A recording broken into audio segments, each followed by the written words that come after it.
Halo semuanya, pernah nggak sih kamu ngerasa ada tekanan buat selalu kelihatan happy, selalu pasang senyum, padahal sebenarnya di dalam hati tuh lagi ambiar banget? Nah, di pembahasan kali ini kita bakal kupas tuntas satu topik yang penting banget. Apakah selalu berusaha positif itu beneran sehat, atau jangan-jangan malah berbahaya? Yuk kita bedah bareng-bareng. Oke, langsung aja ke intinya.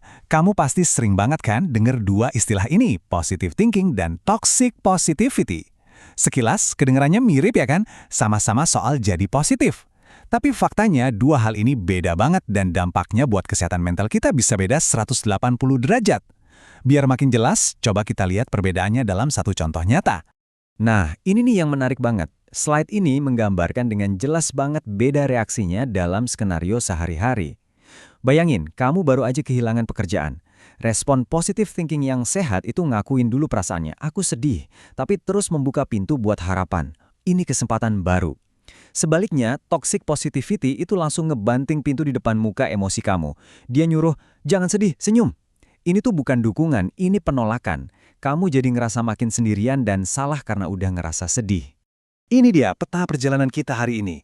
Kita mulai dari definisi dasarnya, terus kita cari tahu kenapa sih kita bisa kejebak di situ, belajar ngenalin tanda-tandanya, metain seluruh spektrum emosi, nemuin teknik-teknik praktis buat jadi lebih tenang, dan akhirnya kita bakal sampai di puncak kedamaian, yaitu penerimaan radikal. Oke, kita masuk bagian pertama. Yuk kita definisikan secara jelas, apa sih yang sebenarnya lagi kita omongin ini? Dari kacamata psikologi? Nah, ini dia biang keroknya. Toxic positivity itu intinya adalah keyakinan yang salah kaprah bahwa kita harus selalu kelihatan dan merasa bahagia apapun yang terjadi. Ini adalah bentuk penyangkalan. Penyangkalan terhadap fakta bahwa merasa sedih, marah, kecewa, itu semua adalah bagian yang super normal dan manusiawi dari hidup. Ini sama aja kayak kita nolak emosi kita sendiri. Dan ini bukan omong kosong loh, para pakar psikologi udah ngingetin kita dari dulu. Pertama, ada Martin Seligman, bapaknya psikologi positif. Beliau sendiri menekankan pentingnya optimisme yang realistis, bukan optimisme buta. Terus ada Carl Rogers yang ngomongin soal keselarasan. Kata dia, toxic positivity ini bikin jurang yang nggak sehat antara dalaman kita sama topeng yang kita pakai di luar. Dan yang paling kena, ada Viktor Frankl, psikiater yang selamat dari kamp konsentrasi. Beliau ngajarin kita kalau makna hidup itu seringnya justru ditemuin di dalam penderitaan, bukan dengan pura-pura penderitaan itu nggak ada.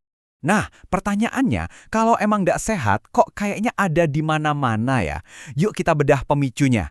Ternyata ada 3 biang keladi utamanya nih. Kita lihat di sini, 40% itu datang dari budaya perfeksionisme yang nuntut kita harus kelihatan sempurna terus-menerus. 35% karena jujur aja, kita sering rasa canggung kalau lihat orang lain sedih.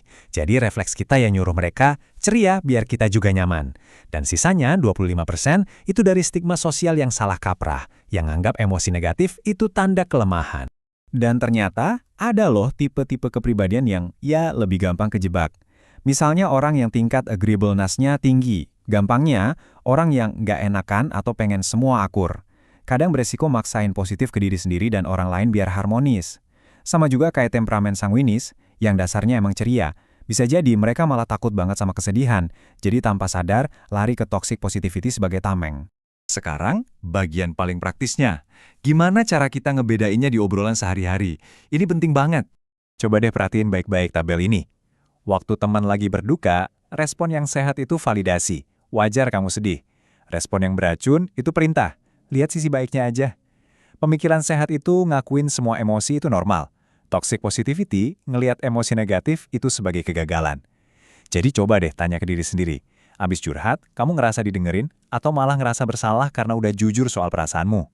Nah, disitulah perbedaannya. Oke, sekarang kita masuk ke bagian yang menurutku paling mind-blowing. Ini bukan lagi soal emosi baik lawan buruk. Coba lihat garis spektrum ini. Di ujung paling kiri ada pesimisme, di mana kita tenggelam sama emosi. Nah, sekarang perhatiin, di mana letak si toxic positivity. Ternyata dia sebelahan sama pesimisme, bukan di ujung kanan yang positif. Kenapa? Karena ini adalah bentuk penekanan emosi. Kita menghindar.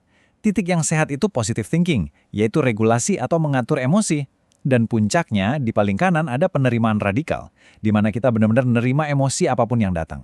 Jadi kenapa sih emosi itu bahaya banget? Gini, Emosi yang kita tekan itu nggak hilang. Dia cuma ngumpet dan siap-siap meledak dalam bentuk lain. Bisa jadi gejala fisik yang nggak ada penjelasan medisnya, kecemasan yang nggak hilang-hilang, atau ledakan amarah yang nggak sebanding. Kayak tiba-tiba ngamuk cuma karena susu tumpah, padahal aslinya itu akumulasi stres kerjaan. Oke, setelah tahu bahayanya, terus gimana dong? Tenang, ada kok cara-cara simpel tapi ampuh banget yang bisa kita mulai praktekkan hari ini juga. Ini dia 3 langkah gampangnya. Ubah satu kata, kasih nama yang spesifik buat perasaanmu, dan coba tulis. Yuk kita bedah satu-satu. Ini dia perubahan kecil dengan dampak raksasa. Waktu kamu bilang, aku sedih, tapi aku harus positif, kamu lagi nyiptain perang di dalam dirimu. Perasaanmu diadu sama pikiranmu. Tapi, waktu kamu ganti jadi dan, keduanya bisa ada barengan dengan damai. Kamu ngevalidasi rasa sedihmu, dan di saat yang sama, kamu pegang harapan. Nggak ada konflik, yang ada cuma penerimaan. Teknik kedua ini bukan sihir, ini sains beneran. Waktu kamu lagi ngerasa nggak enak, jangan cuma bilang, aku sedih. Coba cari kata yang lebih pas. Apa kamu merasa kecewa? Merasa diabaikan? Merasa hampa? Waktu kamu berhasil kasih nama yang tepat, aktivitas di pusat alarm otak kita itu menurun. Sebaliknya, pusat logika kita malah jadi lebih aktif. Kamu secara harfiah mindahin kendali dari mode panik ke mode berpikir tenang. Sekarang kita naik level lagi. Kita akan bahas kondisi paling damai dan paling tinggi di spektrum kita. Ini lebih dalam dari sekedar berpikir positif. Tabel ini nunjukin perbedaan dasarnya. Positive thinking itu fokusnya ngubah cara pandang, nyari hikmahnya. Tujuannya buat motivasi. Nah, penerimaan radikal ini lebih dalam. Fokusnya adalah mengubah hubungan kamu dengan kenyataan. Misalnya, hujan pas hari piknik. Positive thinking bilang, bagus deh jadi bisa nonton film di rumah. Tapi penerimaan radikal cuma bilang, sekarang lagi hujan, titik. Nggak ada perlawanan. Tujuannya adalah menghentikan penderitaan batin dengan cara berhenti perang sama kenyataan. Analogi ini menurutku kena banget dan ngerangkum semuanya. Berpikir positif itu penting, tapi kadang cuma nutupin masalah. Penerimaan radikal adalah langkah pertama penyembuhan yang sejati. Berani ngakuin kalau retakannya itu ada, tanpa buru-buru nutupin pakai cat. Oke, coba kita gabungin semua konsep ini dalam satu kasus. Bayangin presentasimu dikritik habis-habisan. Pesimisme bakal bilang karirku tamat. Toxic positivity bakal pasang senyum palsu sambil nahan sakit. Positive thinking bakal langsung nyari hikmahnya. Tapi coba lihat penerimaan radikal. Dia cuma bilang fakta emosional saat itu. Aku merasa sangat dipermalukan. Gak ada penghakiman, gak ada perlawanan, cuma pengakuan murni atas apa yang dirasain. Dan dari sini, penyembuhan yang sebenarnya bisa dimulai. Jadi, kita harus pilih yang mana? Jawabannya, pakai dua-duanya. Tapi urutannya penting banget. Ini rumus emasnya. Langkah 1, selalu pakai penerimaan radikal buat nenangin badai di dalam diri.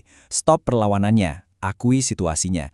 Nah, setelah kamu lebih tenang, baru deh pakai positive thinking buat nyari jalan keluar dan ngerencanain langkah selanjutnya. Ingat, urutannya krusial. Terima dulu, baru bertindak. Salah satu cara paling oke buat ngelatih ini semua adalah lewat jurnal validasi emosi. Kalau kalian penasaran bentuknya kayak apa, coba deh komen jurnal validasi di bawah. Nanti aku bikinin video lanjutannya. Makasih banyak udah nyimak, dan sampai jumpa di pembahasan berikutnya ya.